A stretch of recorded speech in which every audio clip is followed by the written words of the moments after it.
This is video 6, and we're going to look at technology and how we've studied the ocean through time and how we can study it now and how we have mapped out the seafloor and how some of the features on the seafloor are very similar to some of the features, landforms that we have on the earth, the mainland of the earth. And we're going to start by looking at this little timeline, and you're not going to have to fill everything in on your timeline. Some of the events are there and some of the events are not, and we're going to hit the highlights. And in the beginning, dating back to BC, so 600 BC, many years ago, most of the exploration was at the surface. There was not going to be much deep exploration. The technology was just not there. So the Phoenicians are one of the first groups where the records are, and it was an ancient culture on the Mediterranean Sea. And the ships didn't go very far. They went far enough out where they could still see the land. And they did not have maps, and they had very little understanding of weather events and how that could impact and what to watch for. So that would have been the earliest record of exploration. And then in the Pacific, in the Polynesian Islands, there were some navigation. There's many islands in this chain in the South Pacific. In fact, it covers 10 million square miles. And they began to realize that they could use the sky as a way to navigate between the islands, and they could use the currents and the tides to help them as well. So the stars, the suns, the planets, the moons, the winds, the cloud formations, currents and tides became the landmarks to navigate among these many islands. 900, we have record of the Vikings and their journals that they explored was the Arctic Ocean and the Northern Atlantic, and they would have been exploring about what we now know as Greenland, Iceland, and Newfoundland, and they used the North Star as their reference point to guide them in their journey. So again, we're still just exploring the surface. In 1000, the Chinese invented the first compass, and that made navigation and direction finding much easier. And the earliest compasses are just like what you can create at home. You can magnetize a needle and float it in a bowl of water, and it will point to magnetic north if you're in the northern hemisphere. And this made it a little bit easier to navigate farther from the shoreline. In 1519, Magellan began the first sailing voyage around the world, or at least he's given credit for that, and he completed this voyage years later in 1521. Now, about the same time, we began to dive under the sea and explore below the surface.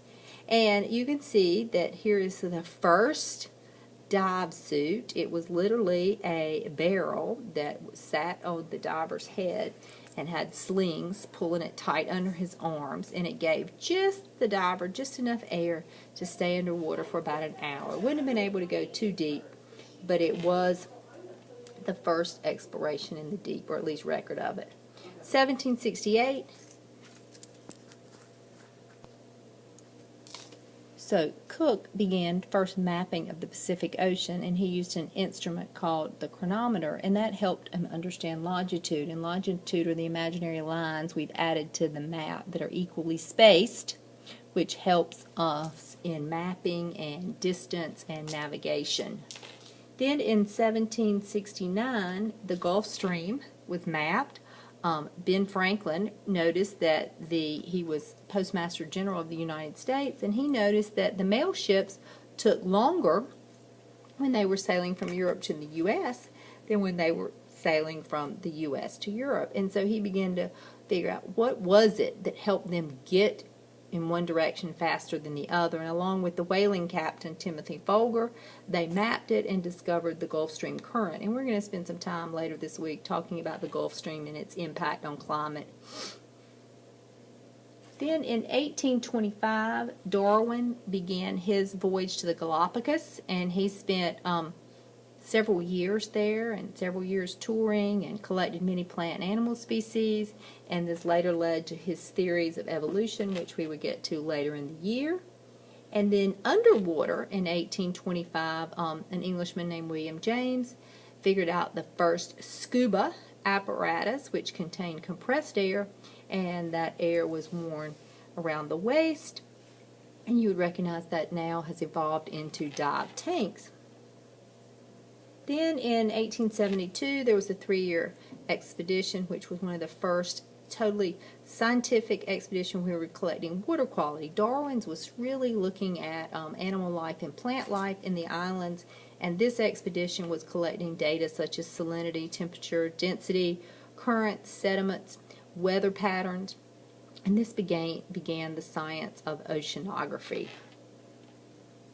Then in 1903, the Scripps Institute for Marine Science really was founded, and it was really looking at all of the marine studies, and most of our knowledge we've gained in the 20th century was begun out of this institute in the early 1900s.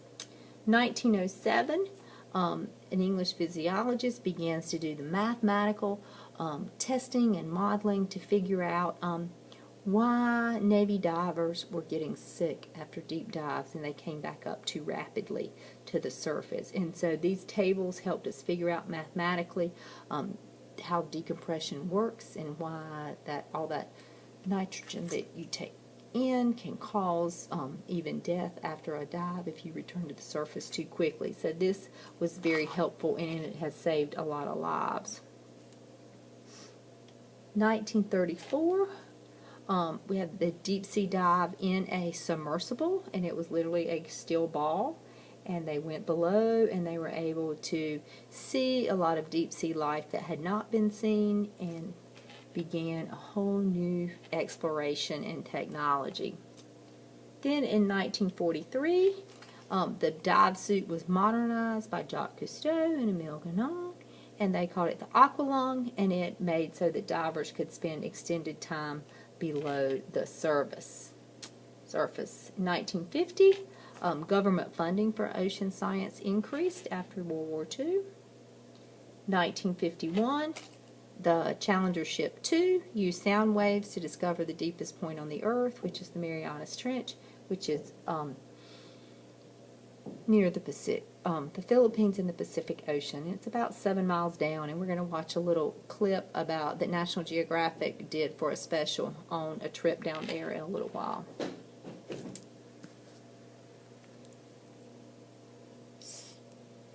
So, and now when we get to 1962, again, Jacques Cousteau is one of the most famous oceanographers of all time. The Cousteau Institute and his children and grandchildren are still diving and collecting data.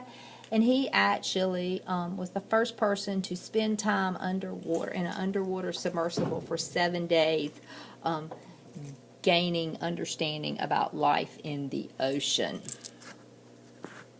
Some of the important technology today is the submersibles, which are like undersea labs where they can be manned or unmanned.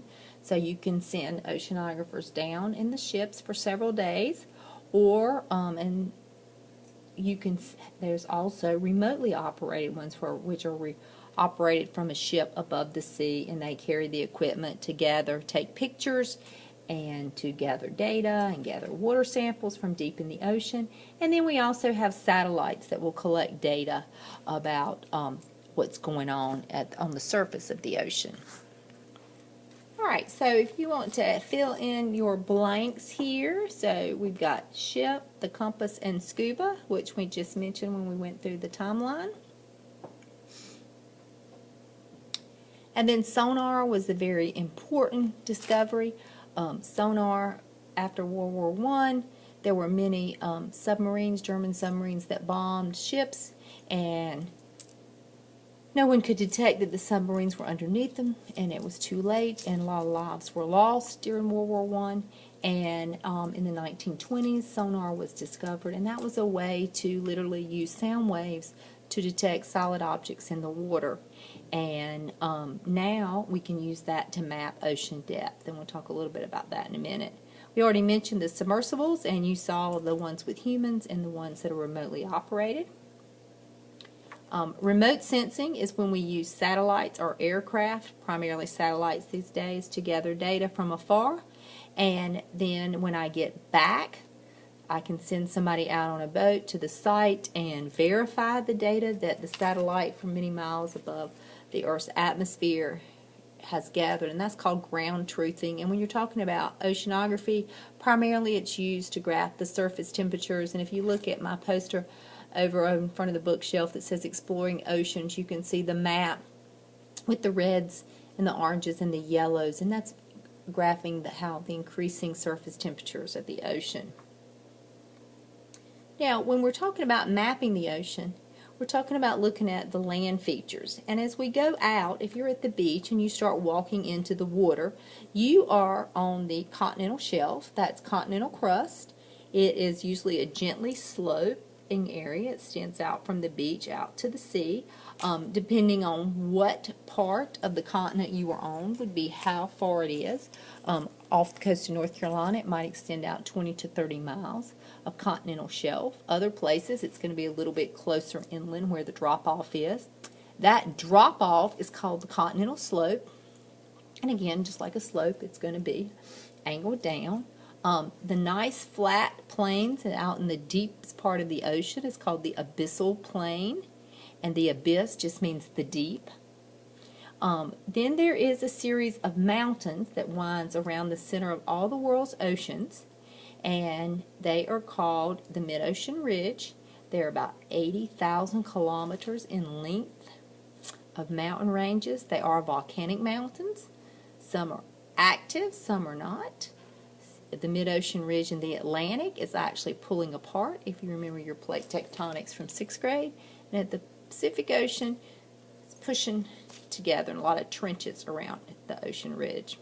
Seamount is a singular volcanic mountain whose peak does not break the surface of the ocean. And then we have deep trenches or canyons on the ocean floor, and they would be the deepest parts. And the deepest one is the Marianas Trench, which is 11 kilometers deep. And that's where we're going to finish up video 6 today. And now we're going to see James Cameron's trip down into the Marianas Trench.